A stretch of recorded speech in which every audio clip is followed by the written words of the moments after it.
Om Jnana-timirandasya Kananjana Shalakaya Chakshurunmilitam Tasmai Shri Gurave Namah. I was born the darkest ignorance, and my spiritual master is kindly opened my eyes to the shining torchlight of knowledge. I offer my respectful obeisances unto his lotus feet. Okay, so a new verse today. So I hope you've all memorized the last verses that we've been chanting for about 4 weeks in a row. 1 month. Yatro paramate tetam nirudam yoga sevaya yatra chaivat manam pasyanat manitushchati sukham matyanikam tat yad buddhigrayam atindriyam viti yatra chayvayam stitas chaladi tatpata Tambedyaduka yoga vi. Did I miss one? Yasmin stadona dukena gurunapi vichalite tambedyaduka samyoga viyogam yoga samgidam. It's one of my favorites. It's so beautiful. The meaning is so beautiful, amazing. Freedom from all miseries. Yes, that's what we want. That's Krishna consciousness is the way to do that. There's no other way. Only Krishna conscious. Other way, yeah. There's a verse in the Vedas saying, Harinama, Harinama, Harinamaiva Kevalam, Kalo Nashteva, Nashteva, Nashteva, Gatir, Anita. In the Sage of Kali, there is no other way, no other way, no other way to make progress in life and get liberated from this world other than chanting the holy name, the holy name, the holy name. So 3 times. 3 times the holy name and 3 times no other way. So if it didn't go into our thick heads the first time and it didn't go in the second time, then they said it 3 times. So if you say in the Vedas or even generally in our, in our own lives, if you repeat something 3 times, it means very emphasized, very important, and it's inescapable. Like you say, don't do it, don't do it, don't do it. You repeat it like that, then it becomes very, very strong, very emphasized like that. So, yeah, there's no other way other than chanting the holy name in Kali Yuga. This is the process. Okay. So this is chapter 6, Jnana Yoga, text 24. Sanischayena yoktavyo. Shanischayena yoktavyo. Yogo nirvina cetasa. Yogo nirvina cetasa. Sankalpa prabhavan kamams. Sankalpa prabhavan kaman. Tyatva sarvana sheshata. Tyatva sarvana sheshvata. Manasai vindriya gramam. Manasai vindriya graman. Vini yamya samantata. Vini yam ya samantata. So this is a little bit of an unusual verse. Normally the verses have 2 lines, but this has got 3 lines. So a little bit different, full of wonderful meaning. So, Bhakti Mala, would you like to read the translation, please? One should engage oneself in the practice of yoga with determination and faith and not be deviated from the path. One should abandon, without exception, all material desires born of mental speculation and thus control all the senses on all sides by the mind. Okay. See, if you look in the last verses that we've been spending quite a bit of time on, it began off with in the stage of perfection called trance or samadhi. Then it said one's mind is completely restrained from material mental activities by practice of yoga. So now this verse is emphasizing that same thing, that we have to completely restrain the mind by practice of yoga. This is the foundation of all yoga systems. Doesn't matter whether you're a karma yogi, a jnana yogi, a stanga yogi, whatever yogi you want to call yourself, then you have to pull the mind away from matter. You have to control the mind, turn it inwardly. So this point is expanded a bit in this verse. So important to say is that Yogdavyo means practice. So what is that? What is the connotations if you say you've got to practice? I think what does that bring up to you? The word practice. If you got to say practice yoga, what is it? Anything you learn in your life, you have to practice it. It means you keep doing the same thing over and over and again. over. You have to keep doing it. And also practice means that if you're talking about practicing yoga, means yoga is a practice, means it's the activities. Yoga is not a belief. You don't say, oh, I believe in yoga. No, do you do yoga? He does, I believe in yoga. It's like say, I believe in God. It's the same thing. No, not just I believe in God. No, you practice serving God. That's the thing. So whether you talk about religion or yoga, it should be the same thing. I mean, it's not you believe in yoga, you believe in God, you believe in some religion, but you actually practice it. Okay, I believe in Jesus. Well, are you practicing as a Christian? Where it says thou shalt not kill, thou shalt not commit adultery, love thy neighbor. You follow those practices. You're doing it. Love thy Lord with all thy heart, and hallowed be thy names. And if you're a Muslim, are you practicing Muslim? Are you bowing down your namaskars, 5 times a day? You have to do it every day, 5 times a day. Bow down towards Mecca, to Allah, like that, and you're practicing those things. So if you're a dhyana yogi here, you practicing all the do's and the don'ts, which is yama niyama, and are you doing the asanas, the exercises, the postures, and are you controlling your breathing? That's pranayama. You practicing that. And then you withdrawing your mind from sense gratification. That's dharana. Dharana. And are you practicing that? Dhyana, meditation, you doing that? So you're a bhakti yogi. Are you chanting 16 rounds? Are you chanting Hare Krishna? Are you following the 4 regulated principles? So whatever it is, but you have to follow the practices that go with the process.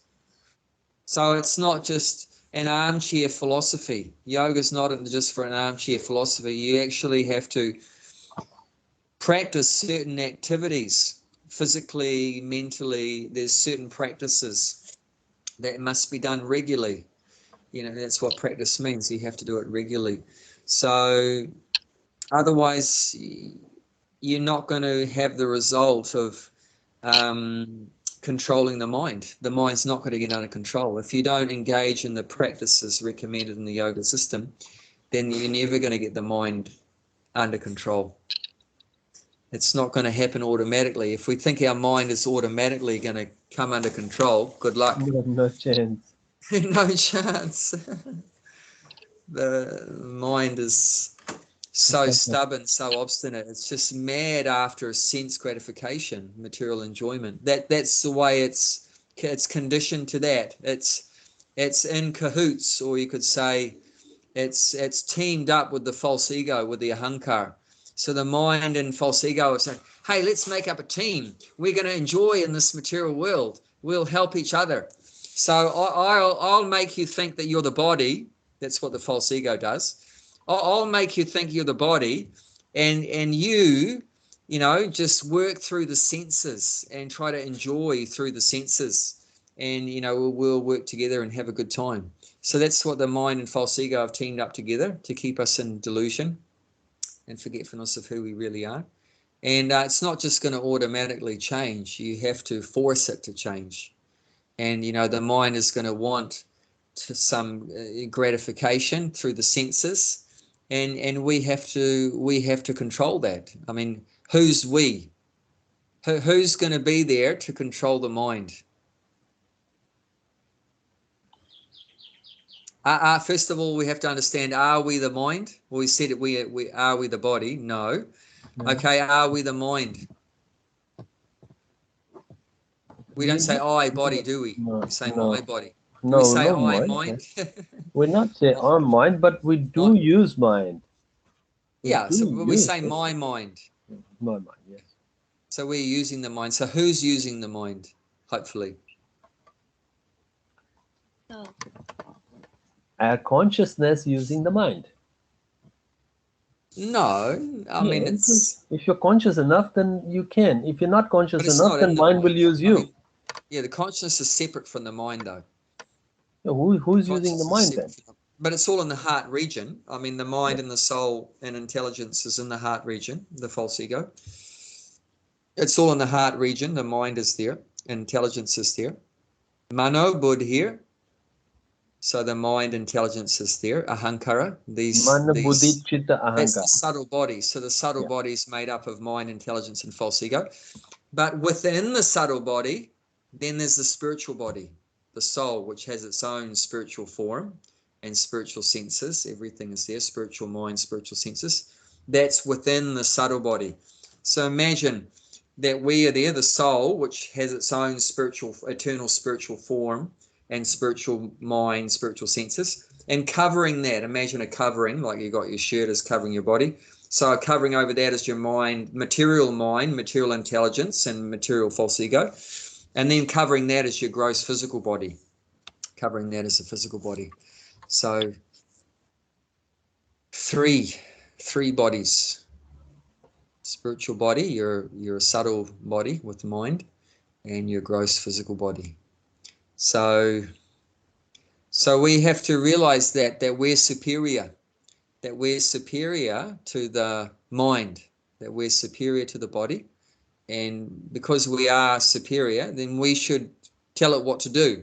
You know, we have to control. Not that we let the mind control the soul, or let the senses control the soul, the senses control the mind. But that's what normally happens, is that the senses are in control. Oh, I want to taste McDonald's, and you just run for that, and nothing can stop you. Or, you know, that beautiful woman ran by, I'm going to run after her and jump on her and everything like that. No, then your genitals are in control. No, so we don't want to let the senses have been controlling us, but we have to stop that. Yeah, it's when I had an accident for the car a couple of months ago, that the place, the insurance company, they gave me a brand new car to drive because I was not at fault. It's called a courtesy vehicle, okay. And I was driving, and then because the parts and all takes longer because of the lockdown, so I had that car for 2 months. Yeah. After that, they took the car, and my car come back, and I don't like my car because that was a brand new, and there was a Ford. And I drive past, but I did not go in. I could have to, trade in to get that one because I really like it. And then repayment will be what, $50 more in a month. I said, $50 more. I said, but no, I'm still driving my car. I control my senses. So you were in control at that point. That's good. That's right. That's right. 2 months. The whole idea is they give it that, so you get used to it, and then after that, you will definitely will buy. So they were probably quite surprised with you because most people would probably cave into. Yeah, that's right. And then they were sending that. He said, "Oh, you're paying this, and this will be $50 difference anyway. You'll have a brand new Ford SUV." And I said, "Thanks, but no thanks." So should tell them we follow the KISS formula. Yeah. Keep it simple, stupid. Stupid, yeah. If I would be in Gloria Jeans, I would have to go and buy. Yeah. If I'm in the previous mode, I probably would. So when I came to Gloria Jean, I had a sports car. Remember that? Yeah, I remember. And then so people were saying, devotee will have a convertible. Then I sold that. I said that's not a good idea. It doesn't suit the devotee. If you are trying to control the senses and then you are other side, you're doing the sense gratification. It's like a hypocrite. Not a good idea. No, that's nice. Simple car, just go A to B, fine with that, happy with that, satisfied. So you're a sannyasi. You're very renounced. Just controlling that. It's not like, eating less, sleeping less, everything going less and less. Giving it less to my senses. Actually reminds me, you talking about that, then Chaitanya Mahaprabhu, he was instructing some of his immediate disciples. Imagine how fortunate they were, immediate disciples. We can think about the disciples of Prabhupada, how fortunate to be a disciple of Prabhupada. What about a disciple of Lord Chaitanya, Krishna and the Oh, mood of that's Radharani? mercy, man. That is It's like jackpot. he's just the most ecstatic personality that's ever set foot on the material world. Completely amazing. Yeah. His body is the color of gold. Can you imagine this? Wow. This 8 foot tall moving gold. It's Oh, just man. completely incredible. It's like people just seeing Lord Chaitanya would just fall down on the ground unconscious. It's completely ecstatic. So there's 2 of his disciples. One was Rupa Goswami, another one Sanatana Goswami. So he was instructing them, and Raghunath Das Goswami. So they're like that. Six Goswamis. They're like some of the most senior disciples of Lord Chaitanya. And one time he was instructing one of them. He said, because they were sannyasis, very renounced. So he said, you should eat very simply. Sannyasis should eat very simply. Don't eat fancy food. Just eat very simple food. You should dress very simply. Don't dress your fancy clothes and everything. Actually, Rupa and Sanatan, they used to be before they met Lord Chaitanya, they were the Prime Minister and Finance Minister for the Nawab Hussain Shah. Yeah, He that's was, right. at the Yeah. time the Muslims were ruling India, they would have these Nawabs, these like local kings. So they would be managing different areas. So Nawab Hussain Shah, he was the king of the whole Bengal area. So they were the prime minister and finance minister. They were Hindus before, but Muslims, they never kept Muslim ministers because you can't trust them. Yeah, that's right. They They're can't. like, stab you in the back. So they always kept Hindus because Hindus are honest and they're not Loyal. greedy, loyal. So he kept Hindu ministers, but because they had working for a Muslim, he gave them Muslim names. So Sakar Malik and Dabir Akas. So, and by doing that, according to Hinduism, you've lost your caste. You're outside of the Hindu system. Yeah. You're working for a Muslim, and you got a Muslim name and like that. So you don't. Outcasted, yes. Yeah, because so they were born in a Brahmin Hindu family. So, but they lost all that because they were working for a Muslim. Anyway, but they were fantastically rich. They had so much wealth, like tons of gold and everything, working for this for the king like that. And anyway, when they joined, you could say joined the movement, they left everything. And Sanatana Goswami came to meet Lord Chaitanya after giving up everything, and he was wearing he had it's called a chadar. Chadar means like a blanket. So he had like this brand new opulent blanket as that to keep him warm, right? That's what he wore around, and they didn't have like sewn jackets and that. They would have these shawls or blankets called a chadar. And but it was a brand new, like, nice woolen chadar. And then when he came before Lord Chaitanya, they met. It was all very nice. But Sanatana Goswami noticed that Lord Chaitanya is looking at him like he's not very happy. And he was thinking, oh, what have I done? Why is Lord Chaitanya not happy? And then he thought, maybe he's not happy that, I'm a sannyasi, I'm a renounced person. Why he's wearing this like new, like fancy blanket, chadar. So he thought maybe he's not happy with this chadar.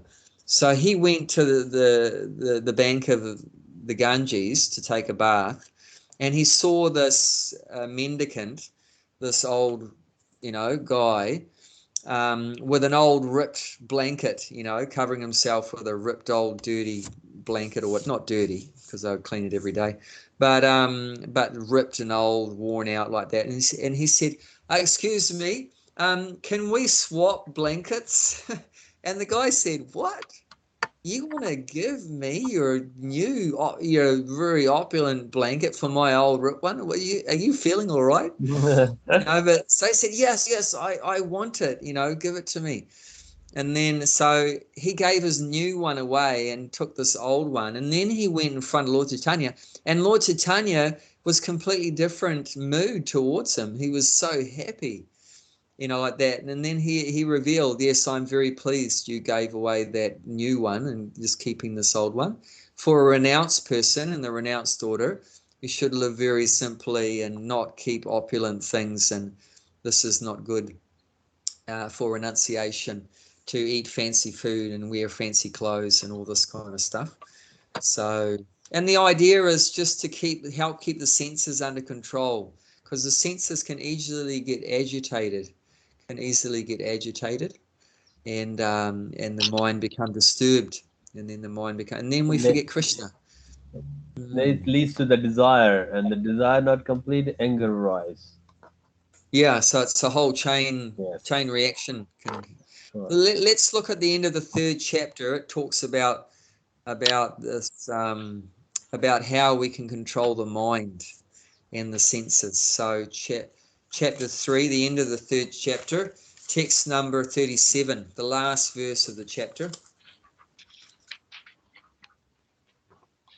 Yeah. So Gulshan, you want to read that one? The Supreme Personality of Godhead said, it's lust only, Arjuna, which is born of... Oh, sorry, no, wrong one. That's a good one, but no, it wasn't the last verse. So 43. Yeah, not 37, 43. Yeah. Thus, knowing oneself to be a transcendental to the material senses, mind and intelligence, almighty arm Arjuna, one should steady the mind by deliberate spiritual intelligence, Krishna consciousness, and thus by spiritual strength conquer this insatiable enemy known as lust. Insatiable means never satisfied. That's one of the features of lust, is it doesn't matter how much you give the senses, they're never satisfied, isn't it? It's like a fire. As long as you put the wood in the fire, it'll keep burning. They will keep asking wood. This the lust the fire. As long as you put it in there, and then it's gonna keep burning. Yeah. Stop supplying the wood. Yeah, that's right. It's so true. That actually is mentioned in text 39, that it burns like fire. So it starts off, the one I first asked you to look at, text 37, that's where Krishna starts talking about lust, which means we know sense gratification. So this whole propensity to satisfy the senses. So Krishna says that's enemy number 1 in that text 37. He says this is number 1 enemy in the material world, is this lust or greed for enjoying the senses, this greediness, unsatiable, unsatisfied greediness. So in text 39, it says there, in text 39, that it covers over this lust. Why it's our enemy? Because it puts us into ignorance. It makes us forget that we're a soul, that we're a servant of Krishna. We may ask, if I'm a soul, how did I forget that I'm a soul? If I'm a servant of Krishna, how did I forget that I'm a servant of Krishna? It's only because of this lust. Because of lust, then through this lust, Maya covers over our real knowledge. Avritam jnana metena jnanino netchavairana. That's text 39. Then avritam jnana means covers the knowledge. And Gyani no means originally we're full of knowledge. Gyani no means we're a conscious soul, right? Conscious means you have knowledge. So how can a conscious soul which has consciousness, which soul has consciousness or knowledge, how can we become so ignorant to think we're this machine, this material machine, and that covering of our knowledge is caused by this lust. And it has 2 features mentioned there, that it's never satisfied and it burns like fire. Dusparena nalena cha, in that text 39. That, like Gulshan was saying, it's like a blazing fire. Yeah. So yeah, it just creates a fire, and the more wood you put on the fire, the bigger it gets. Burning. You know, you don't put a fire out by throwing more ghee on it. No. It's just going to make the fire grow more. So Uh, the more you indulge and the more you give to the senses, the more they want. You give them more, they want more. Then you give them more, and they want more, and you give them more, and they want more. And it's like a blazing fire in your heart, and never any satisfaction. You know, and they want more and more. I mean, these people that are ruling the world, you know, they've got, you know, trillions of dollars, but are they satisfied with trillions of dollars? No, they still want more. And that's why they're arranging all this. They sell us some vaccines yeah, and they sell end up us with some like, you know, PCR tests. all the Hollywood stars, they end up with dying with the, you know, overdose and things like that. Yeah. Sleeping pills. Yeah, they just want to make more and more money, more and more In and more. Bollywood as well, all the people they can't sleep. That Bollywood stars and all, just the Yeah. tablets. Yeah, yeah. It's But the result of this, you know, they get more and more and more and more, but they just become more and more anxiety, more and more how fear, more and more ignorant is anxiety. that? One of the top star of the Bollywood, he says, "What's your worst fear?" He said, "My biggest fear is that when the people will not recognize me, I'm a star. That's my biggest fear." So how much he attached to the body, isn't it? So that's another kind of sense gratification. That's subtle sense gratification. You got physical, like you eat something, have sex, you look at some movie, hear And some nice music. second one is a That's gross. But position. yeah, so that is called subtle sense gratification or subtle enjoyment. That's on the mental platform. Yeah. And on the mental platform, how do we enjoy on the mental platform is we dream about things, you know, people like dreaming, right? You dream about, I'm going to go on a holiday and I'm going to go to Hawaii and I'm going to lie on the beach and I'm going to, you know, do this and that.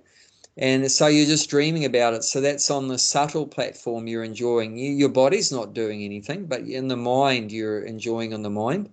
And then also you're thinking that, oh, if I have a big house and a fancy car and have nice clothes, then people are going to think, oh, Abai is very successful. He's, you know, so wonderful or whatever like that. And, you know, you're going to become famous and everything and you have a big name for yourself. And so people want name, fame, adoration, distinction. These are all subtle enjoyment. This is subtle sense gratification.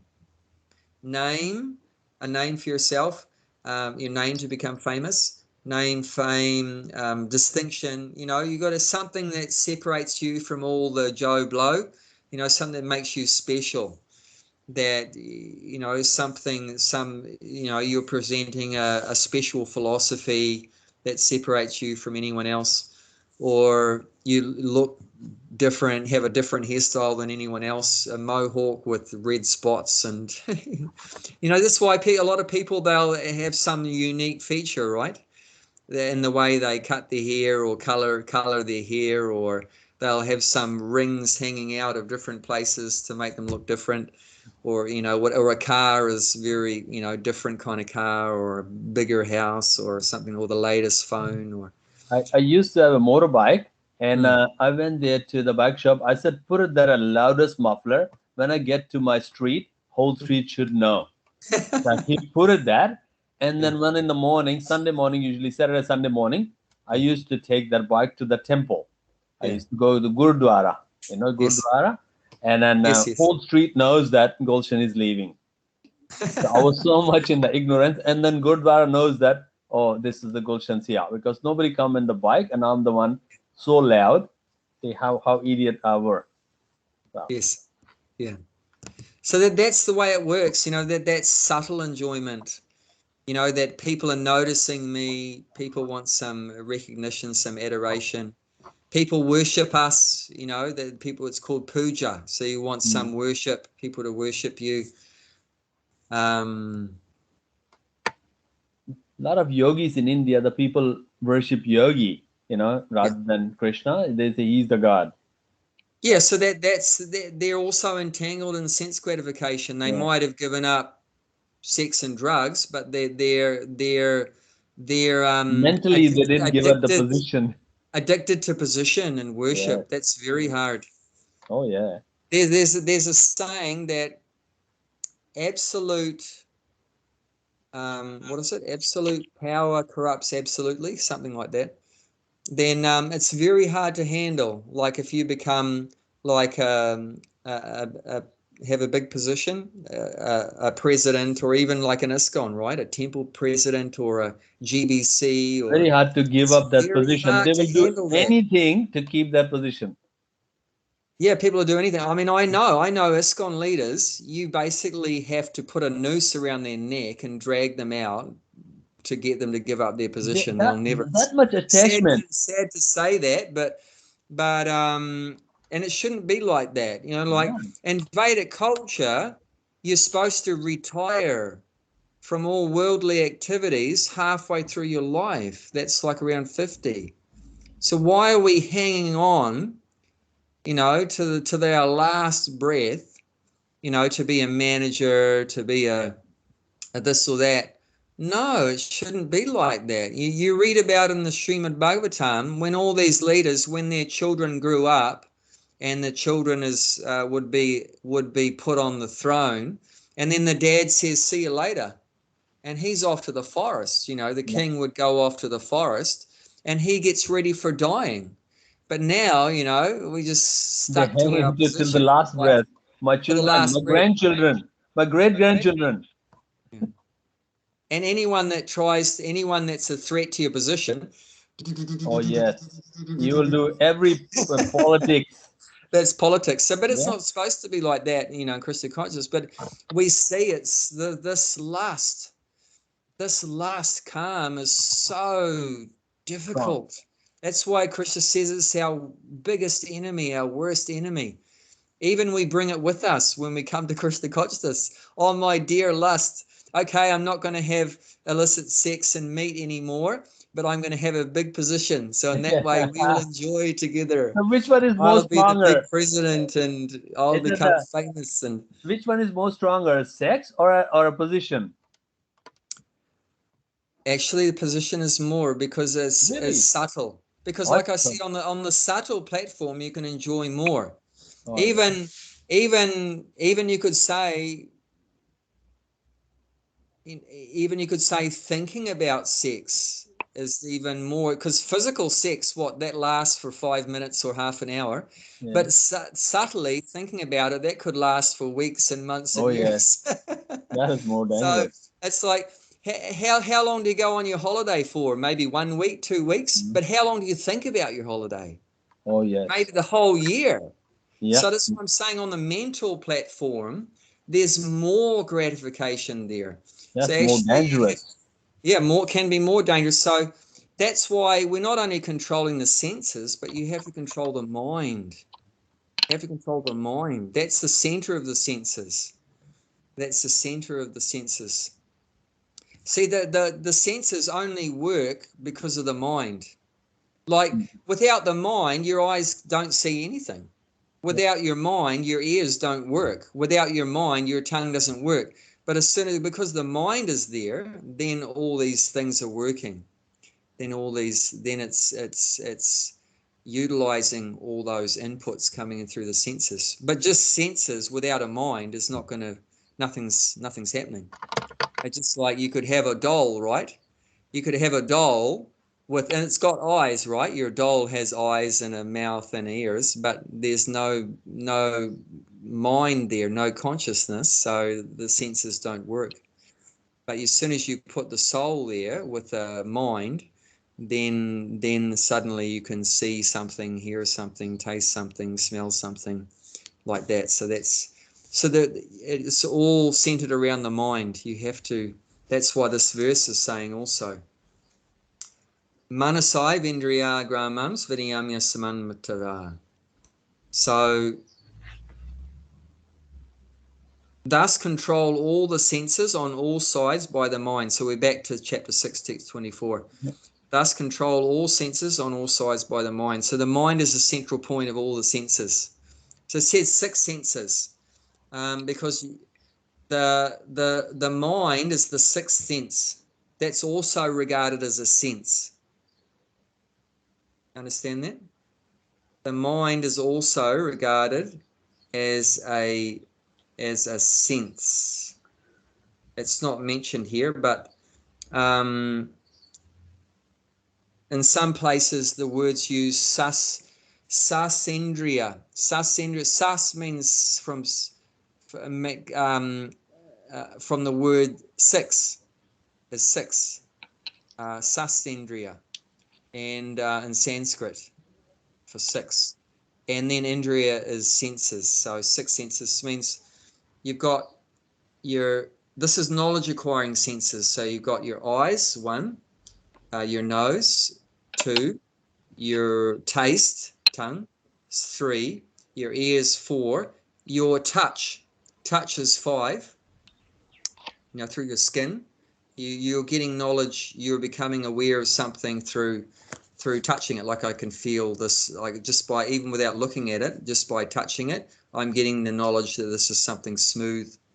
This is something smooth, like that. So that's giving you knowledge too. So that's five. And then the sixth one is the mind. So that's the center of these other five. And if you can control that sixth sense, the mind, then you can control all the other ones. You can control the eyes and the tongue and so forth, like that. So yeah, that's important. If we want to get the mind under control, practice. So that's very important. If you're practicing bhakti yoga, then you have to do it every day like that. If you're doing jnana yoga, you have to practice that. If you're a Christian, then you have to follow that. But whatever it is, you have to practice. You have to do some, it means activities. So yoga means activities. It's not just like I started off saying a belief. It's not just a belief. You actually have to do it. You can't call yourself, I mean, you can, but it has no meaning.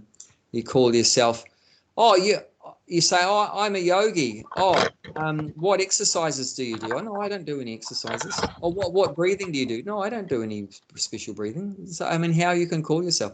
It's like, oh, I'm a doctor. Okay, what kind of doctor are you? What kind of operations or medicine do you deal with?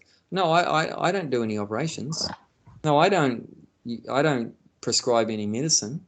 No, like that. So then what is it? It has no meaning, no value. So, you have to practice it. And then that's what the word Acharya means, right?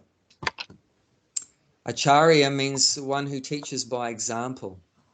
So, you have to practice what you preach.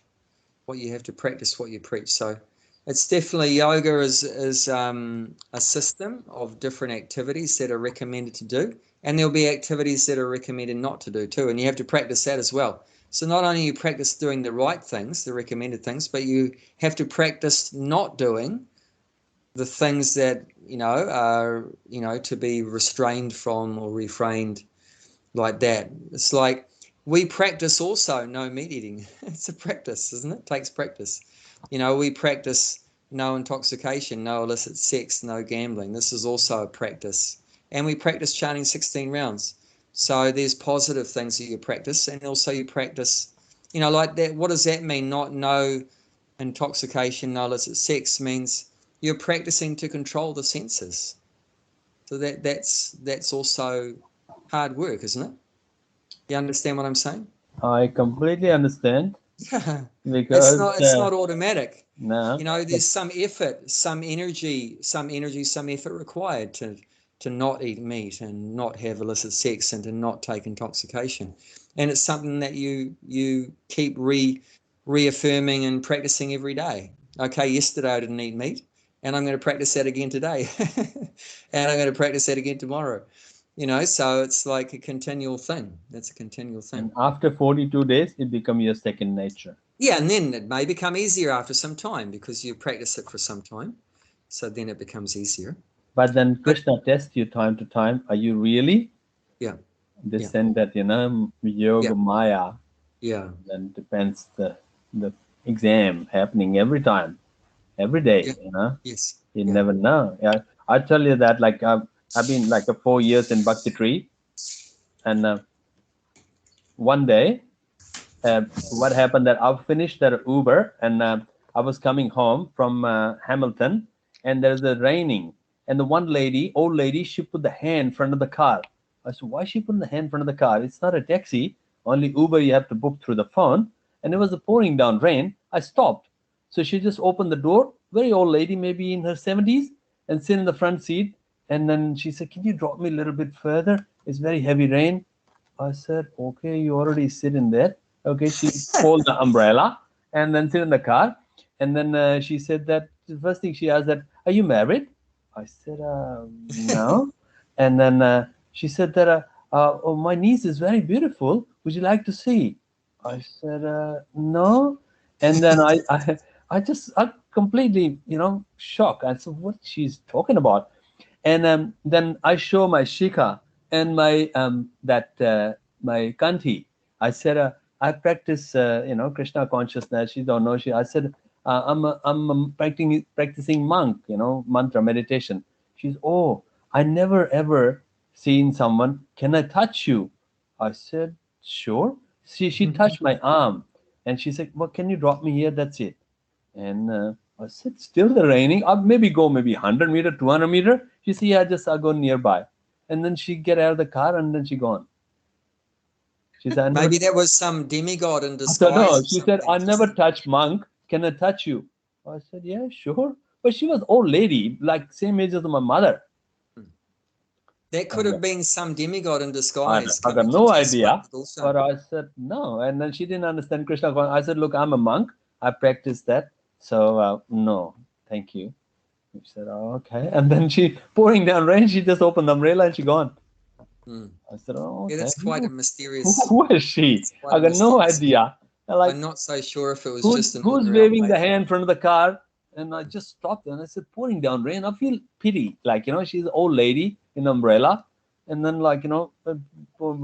hand, I said, okay, but it's not really a taxi. I was not in the Uber either.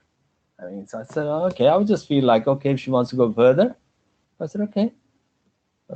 Things like, Krishna always puts you in the exam and see, are you really?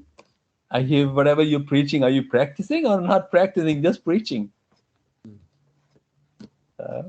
Things happen. So in the bhakti tree as well, time to time, whatever happens there, I just stick to that. In the seva, that's it. But I'm not saying I'm complete. Anytime I could fall too, Yog Maya can come. It's very powerful. If you go close to Krishna, Maya will come and attack me and I'll be collapse. As long as I do my 16 round. Helping us by giving us this yoga system to keep us. As long as I do my 16 round, I'll be fine. That's all I know. So one of the main words in this verse is the second one, sa nischayena. Nischayena means determination. So practice yoga, but there's a way that you practice the yoga. What is the way that you practice the yoga? With nischayena, with determination. You have to be determined. You have to be determined. Prabhupada's going to talk about it in the purport. But this is a very important word in this verse, determination. So you have to be determined. And this, we were looking at that end of the 3rd chapter. It was saying there that we have to know that we're transcendental. We didn't really talk about it. We read the verse, but we didn't really talk about it. But we have to know that we're transcendental to the material senses, mind, and intelligence. And it said, thus with spiritual intelligence, Krishna consciousness, one should conquer this enemy of lust with their spiritual intelligence. So this is how we're going to control the mind, with spiritual intelligence. So then the question is, where do you get spiritual intelligence from?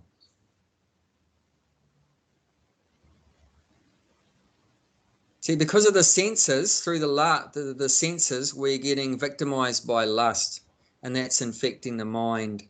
And then the intelligence also gets affected by it, and the soul is kept in ignorance because of it.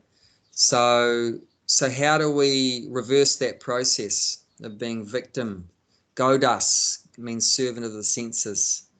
So the recommendation is by spiritual intelligence. spiritual strength, Krishna consciousness, Krishna recommends, then we control this insatiable enemy known as lust, conquer this enemy of lust. So the question is, where do we get spiritual intelligence from?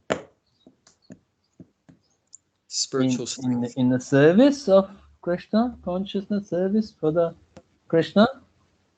Definitely, yeah. When you do service to Krishna, Krishna's pleased, and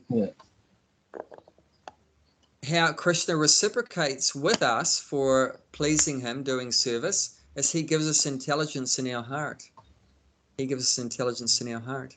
And that's in the 10th chapter, text number 10 and 11. 10:10. 10:10, yeah. We 10:10 was a comic. Yeah, 10:10, yeah. 10:10. This is 10:10. Yeah. Te sam sadada yuktanam bhajitam pradipurvikam dadami buddhi yogam tam yainam. So to those that dedicate their lives to serving me with love, I give them the understanding by which they can come to me. So he gives us the understanding, or the buddhi yoga. Another name for bhakti yoga is called buddhi yoga. Buddhi means intelligence. So when we do bhakti, when we serve Krishna, Krishna gives us buddhi. He gives us intelligence in our heart. But also the intelligence comes from outside. So intelligence comes to us inside from Krishna himself, the super soul, Paramatma, when he's pleased with our service, when we wash the pots, he's pleased, he gives us intelligence. Or when we clean the floor, or help someone become Krishna conscious, or do some chanting or whatever like that, and then Krishna's pleased and he gives us some intelligence. He helps us to understand that this process of sense gratification just leads to suffering, and that real happiness is in our relationship with Krishna. We want to go back to Godhead. So like that, he inspires us in our heart. But how do we get intelligence from outside? Because it's also coming from outside. In association with the devotees? Yeah. So that's from the Shiksha Guru, instructing spiritual masters, which is many of them, and Diksha Guru, the initiating spiritual master. So the different gurus. So Krishna appears to us. Some people say, oh, why God isn't helping us? God has left us rot in this material world. No, but God is always there helping us. We're just not conscious of it. So internally, God is helping us as the super soul. He's with us every life, every time.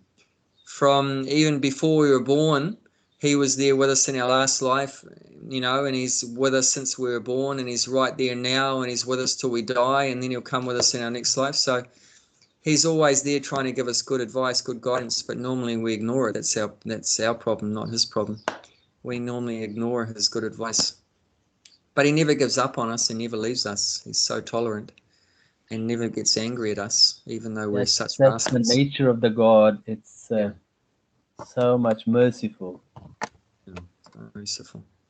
He's known as Buri Karunaya. Buri means unlimited. Karuna means compassion. Merciful, compassion. So he's unlimitedly compassionate, merciful, unlimited. Doesn't matter how much of a nonsense person we are, then he's always ready to be kind to us. But we don't progress as long as we refuse to follow his instructions. So as soon as we start to follow his instructions, that's when we start to progress. So, and externally, he comes to us in the form of the gurus, initiating guru, instructing gurus. That's also regarded as manifestation of Krishna. That's also a manifestation of Krishna. So there's the guru in the heart, and then the external gurus are giving us guidance. And through that internal, external gurus, then our spiritual intelligence becomes awakened. Is that true? I was listening that in the Soul Searching, somebody sent the video for, who's the Devi Dasi? She is a disciple of Prabhupada. She said that when disciple ready, Guru will appear. Mm-hmm. Okay. Yep, that's true. It's said by the mercy of Guru and Krishna, then you get the seed of bhakti. Guru Krishna Prasadipaya Bhakti Lata Bija. So how it works is it said, by the mercy of Krishna, you get a guru, and by the mercy of guru, you get Krishna. So that's the 2 inches short. That's the one, 2 inches. A little bit different, Close but there. it's Okay, still, similar.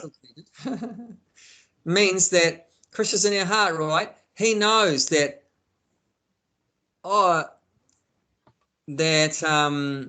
this soul has become frustrated at trying to enjoy sense gratification. He's become exhausted. He's just become materially fried, so he's exhausted, frustrated, and now he's searching. Like, there was one of my neighbors, a young guy who seems quite materialistic. When I first spoke to him, he didn't talk about anything spiritual, that's for sure, and seemed quite an ordinary materialistic Kiwi. But now he's seeing all the crazy stuff going on in the world, and he's starting to, that idea, that hope that we can enjoy in this world and be happy in this world, you can see for many people it's becoming slackened, it's becoming loose. That hope is shrinking. We had a big hope before. Well, I can live happily ever after here. But now with all this COVID, and it's getting a bit less, and then, viruses a bit less, lockdown a bit less, and then so many things. If he has businesses, he's struggling with the business. My business has collapsed. My health has collapsed.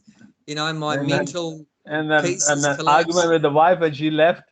My wife left me. So that hope that we can be happy in the material world, enjoying sense gratification, is getting, shrunken up.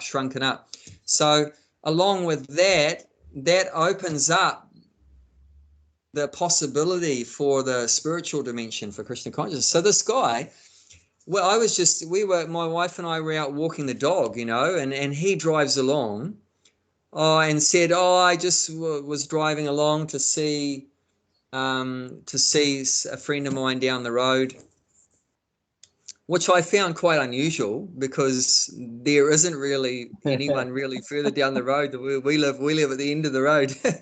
So anyway, he said that, and I was just driving to see a friend or something. And how's it going? Because I'd seen him about nearly a year ago after we first got here, and I bumped into him, and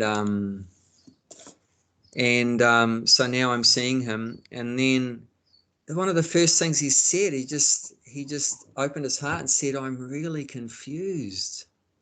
I don't know what's going on. It's like, does that ring a bell? Like Arjuna, right? Arjuna, how did the Bhagavad Gita start? Arjuna said to Krishna, you can read that, chapter 2, text 7. If he fights straight away, Krishna will not tell, the Bhagavad Gita will not exist. Yeah. So it started off with Arjuna saying, Krishna, I'm really confused. I don't know what to do. And then Arjuna said, I surrender to you, Krishna. I want to become your disciple. Please instruct me. That's chapter 2, text 7. It's a very important point in the Bhagavad Gita. We have to thank Arjuna. That's Arjuna speaking to Krishna, saying that I'm confused. I've lost all my composure. I don't know what my duty is. In this condition, I'm asking you to confidently tell me what I should do. Please instruct me. I surrender to you. I want to become your disciple. So that's a very significant point, not just for Arjuna, but for all of us, that we're so confident that we can be happy in the material world, but one way or another, if that gets crushed, those false hopes that we can be happy and enjoy here and control here and everything like that, when that gets crushed a bit and doesn't work out, our plans don't work out the way we had hoped, and we become confused like that, that's actually perfect. That's the perfect position to be in, because that makes us, for the first time ever since we've been in the material world, receptive to hear from Guru, receptive to the Guru in the heart, and receptive to the Guru outside, the devotees. So this guy said, I'm really confused, everything like that. So I was immediately in my heart, I was going, Hari Bol, that's fantastic. You're confused. Yay. That from, he's gone right to the bottom. But the good thing is that from right at the bottom, you can only go upwards. It's a good thing happened. He was confused. So now he's going to go upwards only. There's no Because more down. he wouldn't come to me unless that happened. Because he's a Hmm. materialist, you know. So the only reason why he come to me, because materially his life is shattered. Yeah. It's like we've had a shotgun put into our life and it's just blown everything to pieces. You know, all our relationships, our finances, our health, our every education, you know, everything, our hopes of that the material world's a good place, can be a good place, will be a nice place. If everything goes well, Krishna is the bottom of the list. If the thing goes wrong, Krishna comes top of the list. Yeah, it's a shame. It has to come to It's that true. point. I know my family. It's like, you know, my sister, brother-in-law, okay, son's okay. Yeah, health is okay, job is okay, everything is okay. Yeah, we can go to temple next time. And when the sickness comes, then they will learn. Yeah.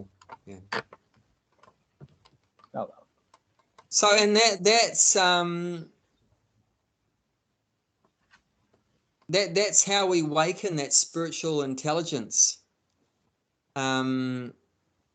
Is through hearing from the Guru and through doing service, and Krishna's pleased, and then Krishna gives us intelligence and the Guru gives us knowledge. So the knowledge we're getting through hearing Bhagavad Gita and all this kind of thing from the devotees, from the Gurus, is awakening our spiritual knowledge in our heart. And that immediately is giving us the strength to control the mind and the senses. You put your foot down when that spiritual intelligence awakens. For so long, I've been a slave to you, tongue, to you, genitals, and you, eyes, and I've been a slave to you, crazy mind. But no more. Now I have found out through my beloved spiritual master that I am not your servant, that I am Krishna's servant. Now, you know, you have to do what I say. For so long, I've done whatever you said, and I've never been satisfied, no matter how much I've served you, rascal, tongue, genitals, belly, everything like that. I've never been happy, you know, and you're never satisfied. But now I've understand that I'm Krishna's servant, so I'm no longer your servant. Now, from now on, you have to do what I say, and you'll only operate under my instructions. So like that. So that's how it changes. So we take control. And when you do that, it's called Goswami. That's called Swami or Goswami. When you become a master of the senses and the mind, a master of the mind and senses. And then that process can only take place when our spiritual intelligence, our buddhi, has become awakened through hearing from the spiritual master and doing service. So Krishna is pleased with our chanting, and he gives us this inspiration in our heart, and we hear the classes and so forth, and that also enlightens us with knowledge. Like we say, right? I was born the darkest ignorance, and my spiritual masters kindly opened my eyes with the shining torchlight transcendental knowledge, of therefore offer my respect for obeisances. So why do we offer our respect to Guru? Because he's opening our eyes. We were blind, we were in ignorance, and because of ignorance we, you know, victims of the senses, a victim of the senses and the mind. So by getting this knowledge from the Guru, now we've learned to control the mind and the senses, and now we're becoming happy. So we offer respect. So, but it's not like a sort of a whimsical practice, but very determined practice. That's what's going to make us most successful. You have to have a strong desire. I really want. Like for example, we have some fasting days, isn't it? Like Krishna's birthday, fasting day, or Ekadasi, we fast from grains and beans and that on Ekadasi. So some people say, well, how do you fast? You can't fast. How do you miss a meal or whatever like that? How do you not eat rice or bread or whatever like that? But it's possible if you have determination. So that's what does it. You've got to have strong determination. and that will make it possible to control the mind. If you don't have determination, then it's going to be very difficult to control the mind and the senses. But if you have determination, if you're very determined, then you can do it. Just like I'll give you an example of determination. Gandhi. Oh yeah. He was so determined. I want to Yep. kick the British out of India and get it independent. Without So he's gun. given, Without gun. No without violence. a gun. You know, he was Non-violent. determined that without violence, I'm going to kick the British out of India. So you might think, well, how is he going to get rid of the British out of India? That's ridiculous. But he was so determined. Yeah. And you know where his determination came from? His This is the secret of how to develop determination. his belief. Huh? His belief, maybe, or his. Yeah, well, that's determination is like very strong belief. So, but how did he get that? So, where did that willpower come from? It said that because he controlled his sex desire. Yeah. He was married man, but he made a vow that after a certain age, no more sex. So, although he's still living with wife, but no more sex. So he practiced celibacy. So and when he traveled to India, he seen that like some ladies are having a bath in Ganges in Uttar Pradesh and different part, and then they barely have got like one piece of cloth on your body, and he says, I'm having a full suit. Then he give up all that. He said, I'm gonna have a chadar and then dhoti. That's it, because they're not having the clothes, and how dare I'm having all these clothes and things like that. Oh, he's renunciation, tyaga. Yeah, very much. But that said, that helps very much to develop that strong willpower, that determination to carry out something to the end. Is they're controlling the sex desire, because that sex desire is so powerful. And of course, if you have sex, then that energy is all released. But if you don't have sex, that incredible energy within you, that's the fundamental energy of the body, is called ojas. So, and then that's in the semen. So there's so many, I think it's 30 or 40 drops of blood to make one drop of semen. So that's the essence of the body. And if you keep that within the body, then it rises to the brain. Of course, if you have sex, it's gone out to the genitals. But if you don't have sex, that semen rises to the brain and helps you develop very strong brain. These brahmacharis are very powerful then. Yeah, so that's why they're powerful, because they control the sex desire. The brahmachari, the sannyasi, no sex, so they become very strong willpower, and that's one of the physical reasons. It's not just mystical or something. It's very tangible. They control the sex desire, and that gives them very strong power, and their willpower and determination. They will carry whatever it is out to the final point, out to the end. They're very determined that they will be successful and they will achieve their result. So that extra determination comes from that control of that sexual urge. But if you just give into the sexual urge, then you're never going to develop determination. It's going to be very hard to develop. You always remain weak, physically weak, mentally weak, intellectually weak. You become very weak. So that's what happens. Like if a man has too much sex, he becomes not only physically but intellectually, everything mentally become very weak, and he's always going to be like a puppet in the hands of the girls, So he's never going to be able to progress, So that practicing celibacy is recommended as a means for helping to develop determination. And if you want to go back to Godhead, you definitely have to have determination. You can't get free from Maya and go back to Godhead and become a pure devotee unless there's determination there. And then that's why it's recommended, these things. It's not just by chance that we say no illicit sex, no intoxication. All these things are bad for us. They keep us weak and stupid and everything like that. So it's very, very helpful. Very helpful. And another very important point in this verse, sankalpa papavan kamams, that where does this karma means lust, right? This lust, the sense gratification, trying to please the senses, gratify the senses. Where does it come from? Look on that verse, all material desires born of mental speculation. So what does it tell you? All material desires born of, whereas born means it's where it comes from. That's the source. What's the source of all our material desires? What's the source of all those desires for sense enjoyment, sense gratification? Thought. Where's it what's that? Start from thought. Yeah, from the thought, from the mind. Yeah. So that's the secret. If you want to control lust, or you could say sense gratification, where do you have to start from? Mind. You have to control your mind. That's why every yoga system, it starts with control the mind. It doesn't start with control the senses.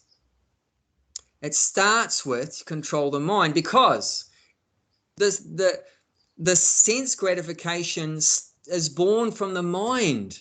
So if you control the mind, you've automatically controlled your senses. Do you understand that? If you control your mind, you've automatically, you'll control the senses. But you can't control your senses if you haven't controlled your mind. Yeah. You have to control the mind. The mind is the center of the senses. That's like like you've got a wheel, and there's all the spokes, and in the middle is the hub. So that's the center of the wheel, is called the hub. So the mind is like the hub of the senses. If you got the hub, then all the spokes is under your control. You understand that? Is the hard drive of the computer. Yeah, like that. That's the central point. Yeah. You know, if you could, because it says here, all material desires born of mental speculation. Where did that idea come from for you to taste McDonald's? From the mind. From the mind. Where did that idea come from that you were attracted to that beautiful woman, handsome man? From the mind. Where did that idea you want to go and hear the disco music? From the mind. Go and watch the Bollywood, Hollywood, whatever thing, video. It came from the mind. You know, it's all this, the origin of all of these desires to enjoy, it all comes from the mind. So the mind is a reservoir of all ideas. Prabhupada says this in one place. The mind is a reservoir. Reservoir means like an ocean.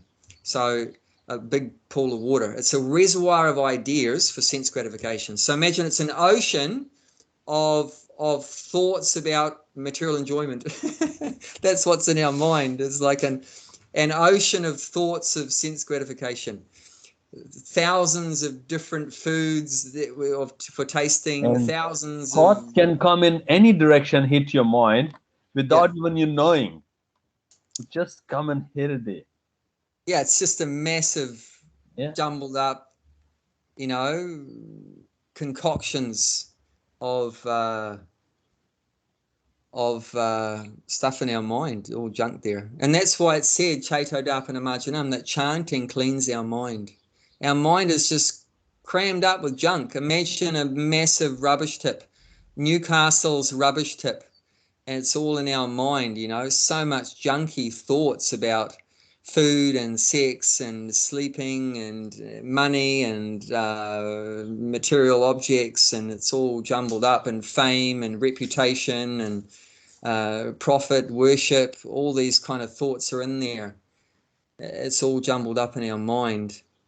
So that's what has to be under control, is the mind. And like I said, we do this by hearing from the spiritual master, rendering service, the super soul's pleased, and then we get enlightened and help us to control the mind. Does that make sense? I do. Every night when I go to bed, I tell my mind that I might not wake up tomorrow. Every night. Yeah. And one day it'll become true. Yeah, well, definitely.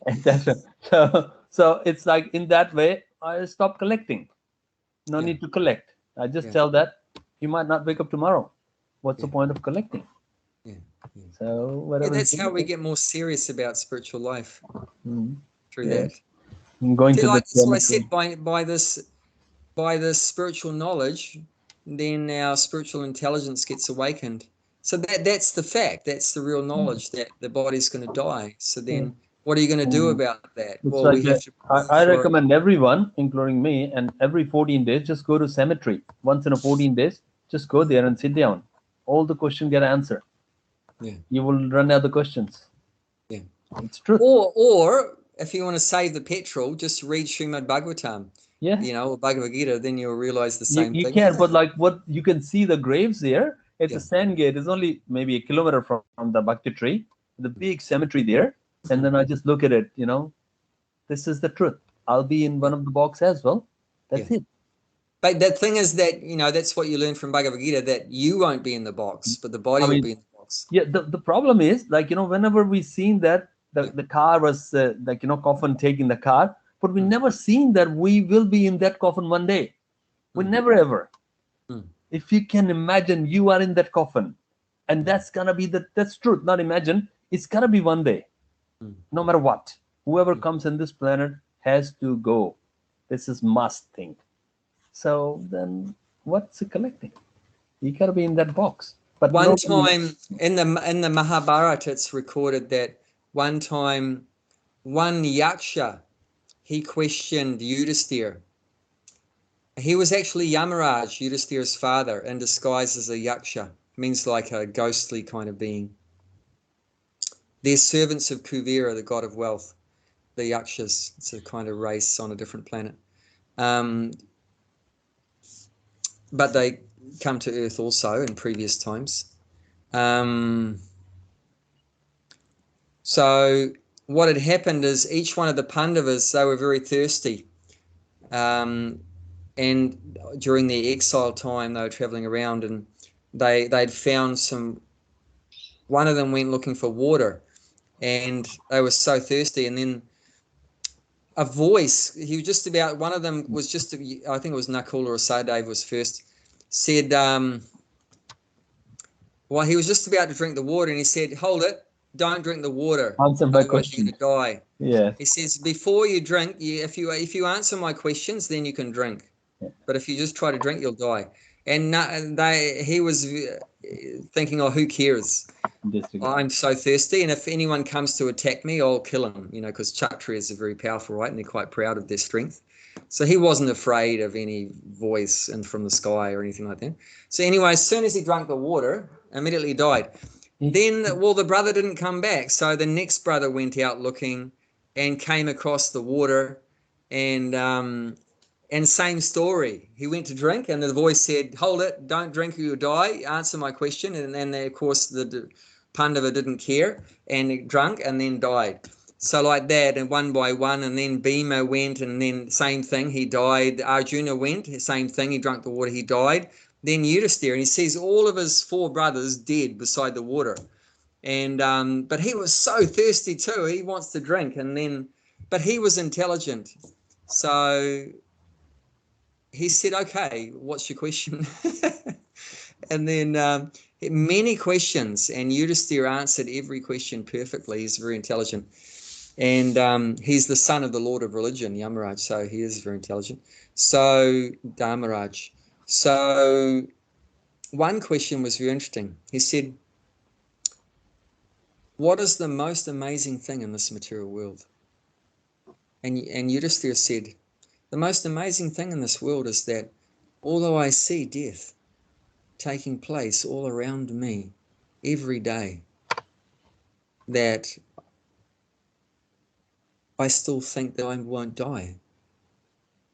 So that's so amazing, isn't it? That's Maya, that's illusion. That although we see the birds are dying and the fish are dying and the animals are dying, and my great parents died and my grandparents died and my parents died, but we still think that, and now everyone's dying of viruses or whatever, but we still think we're not going to die. We feel like we're very lucky. How long? One day. Yeah. Luck is so that's very helpful for spiritual realization. We have to visualize our own death, that realize that we're going to die. I mean, don't think about it all the time. We want to think about Krishna. We don't want to just be thinking about death. We don't chant death, death, death, death. We chant Hare No, Krishna. not chant, but like if you realize that, then you stop collecting. That reminds me, the compiler of Ramayana, he was Valmiki 2 million years ago. He was a wicked person, a hunter beforehand. And Narada Muni met him in the forest because he was killing so many things. And Narada was trying to get him away from that and make him Krishna consciousness. And he said, chant the name of Rama, chant Rama. And he said, I can't. I am a hunter. I will not say that name. He was a very sinful person, very sort of evil in his activities, and everything like that was very bad. So he refused to chant the name Rama. So Narada, he's very smart. Okay. Can you say Mara? Mara is the word for death. Yeah. He said, yes, I'm very happy to say Mara. Yes. Okay, so Narada said, you just keep repeating the name Mara. And this will comes be very out with Ram in the mouth, yes. Death, death, death, death, death. So he's going, Mara, Mara, Mara, Mara, Rama, Rama, Rama, Rama, Rama, Rama, Rama, Rama, Rama. So he tricked him into saying Ram because, Mara, Rama. So if you keep saying it, then it becomes Rama, Rama. Rama, Rama, Rama, Rama, Rama, Rama, Rama, Rama, Rama, Rama, Rama, Rama, Rama. Yes. So eventually he chanted that for 60,000 years. This is in previous Satya Yuga, where they lived for 100,000 years. So he was chanting Ram's name for 60,000 years.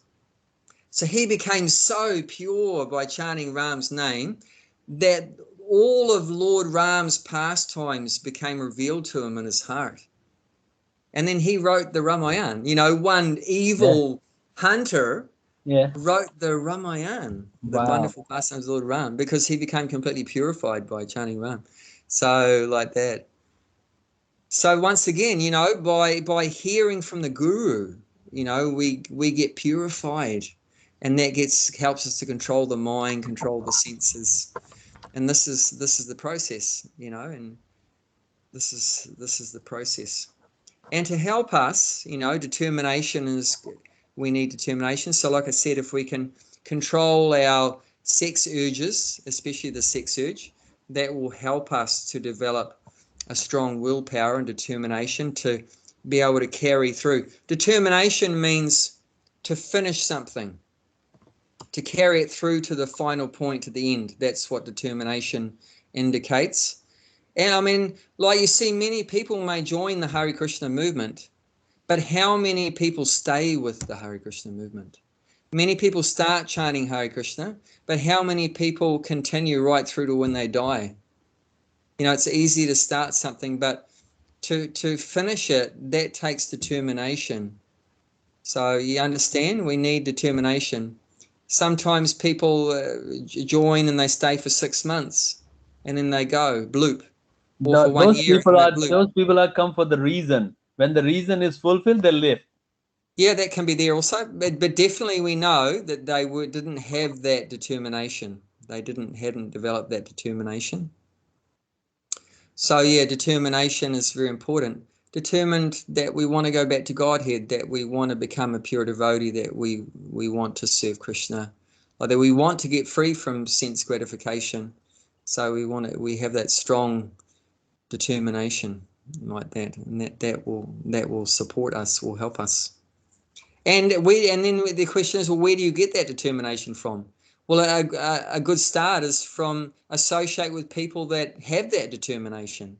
Like if you know some advanced devotees and they're very determined to be successful in Krishna consciousness, then you try to associate with them, hear from them, and that will help us.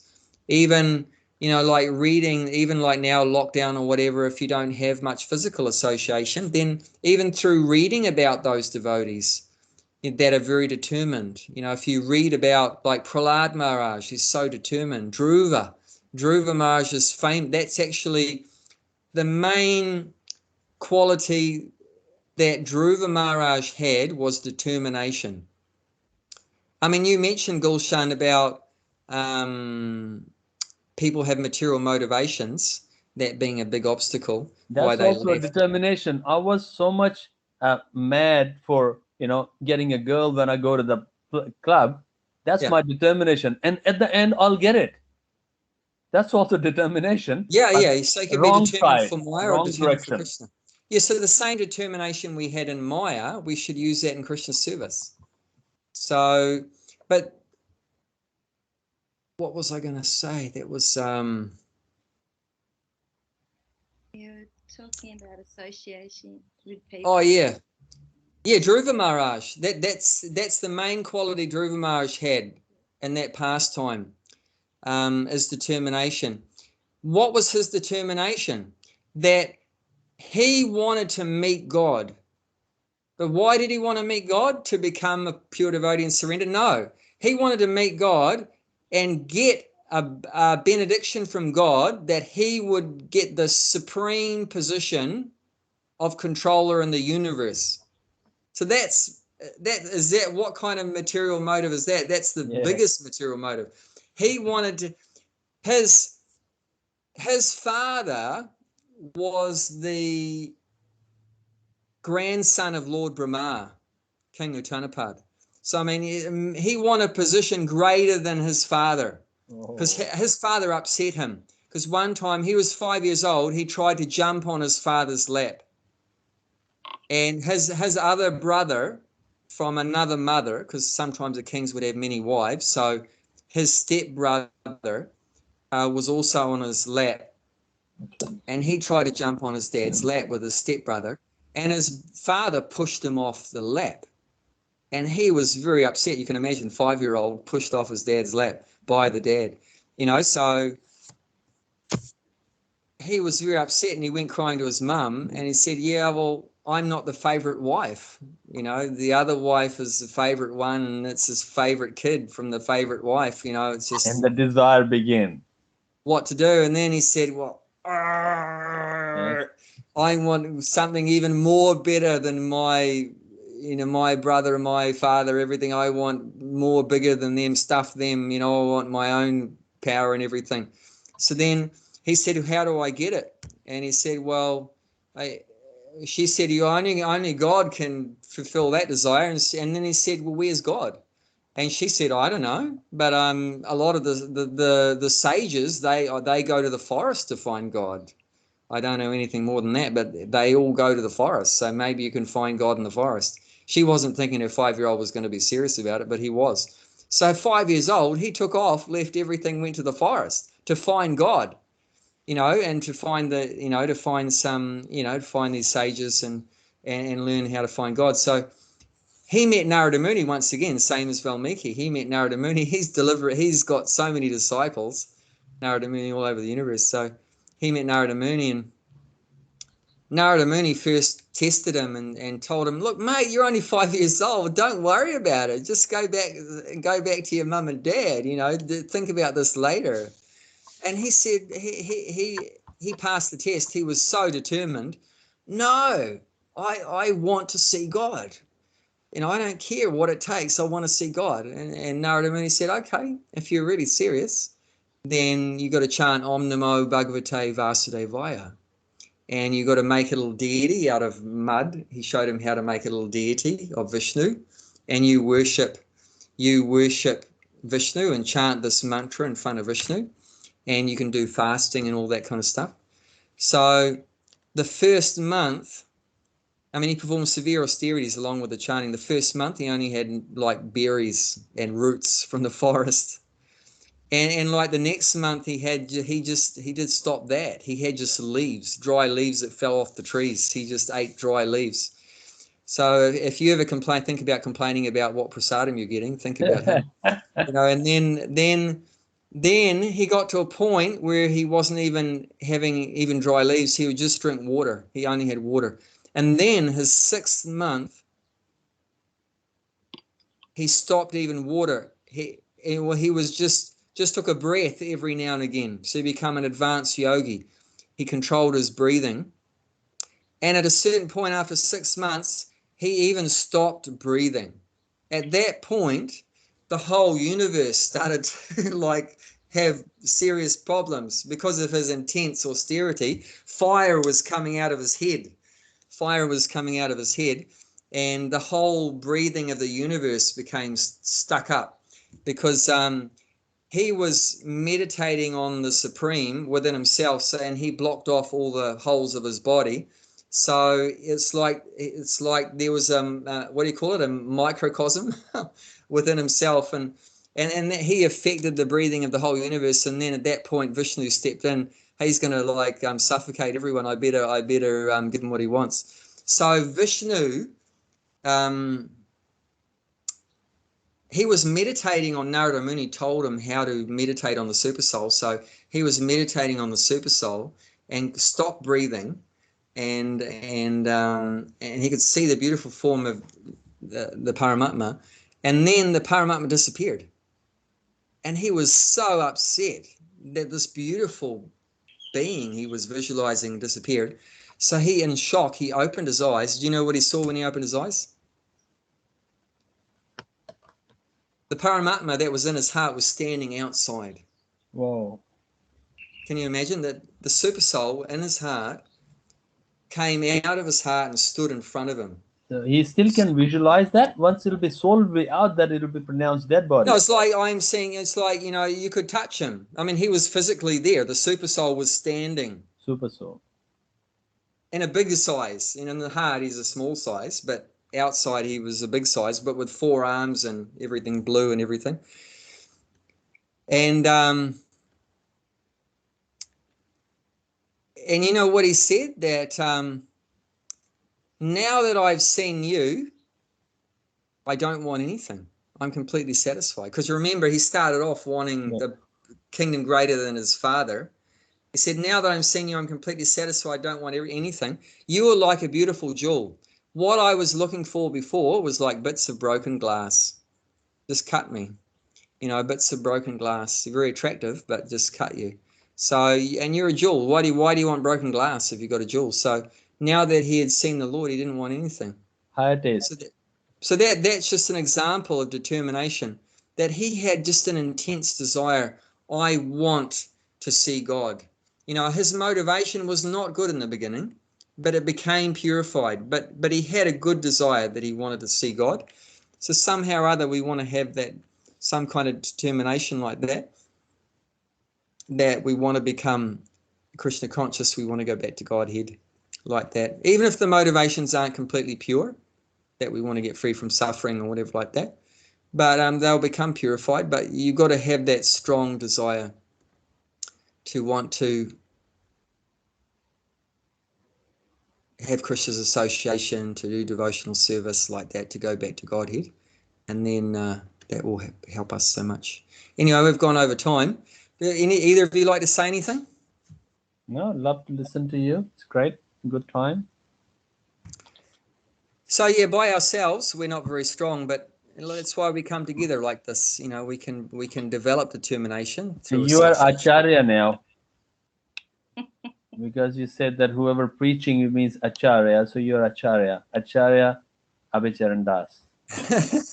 Yeah, you said that. Well, Prabhupada's the real Acharya. We're just like a donkey trying to carry out his instructions. We're like Prabhupada's donkey. He wanted us to live simply. For me, like, you know, Prabhupada didn't come to, he's coming through you. So for me, you're Acharya.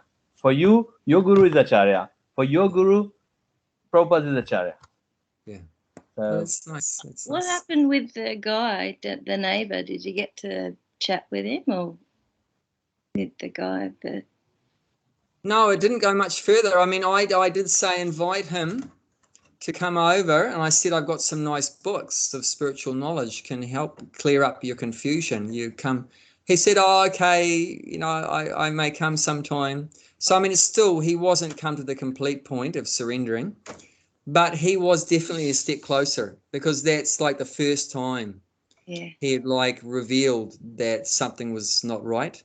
Because, you know, everyone puts on a show that I'm okay, I'm all right, everything's good. You know, that's what everyone does like that. So if you've got someone admitting that things are not going well, you know, I'm confused, that's the first step, you know. but still they're still trying to hold on. Yeah. But it's the grip of Maya is starting to get slackened. So that's a good point. He wasn't ready to say, okay, I will join your temple today and shave me up and I'll start chanting. No, but at least he made a small step forwards, by admitting that things weren't going so well, and he's like making a call for some help. Oh well, he might come back. Wish him a good luck. Yeah, I think it'll just take a few more kicks from Maya in his direction, and then he'll definitely come back. Maybe the government throws another lockdown again on us. You have to explain him. He has to do 1 inch. The rest, second inch, Krishna will do it. You have to explain him. Yeah. He has to But do I his can part. tell, he's coming from, like me, completely atheistic background. It's but yeah, Krishna has a plan to catch even rascals like ourselves, and he has a plan, master plan. Okay, thank you, Prabhuji. Hare Okay, Krishna. take care and have Bhakti Mala. I hope you have wonderful time with your spiritual master and getting connected further and further. Thank you. Brahminical initiation, and then more intimate association with Radha Gokulananda. Wow, that's ecstatic. Yes. That's ecstatic. Yeah. Thank you. Hold on to their lotus feet. Hold on to the lotus feet of Yeah. Radha Gokulananda. It's the safest place in the material world. Hold on to their lotus feet. Thank you. Very fortunate. Hare Krishna. Oh, I'm jealous. With Radha Gokulananda. I'll let you know how it goes. Yeah, please, definitely. It's exciting. Okay, have a lovely week, everyone. Okay, Hare Krishna.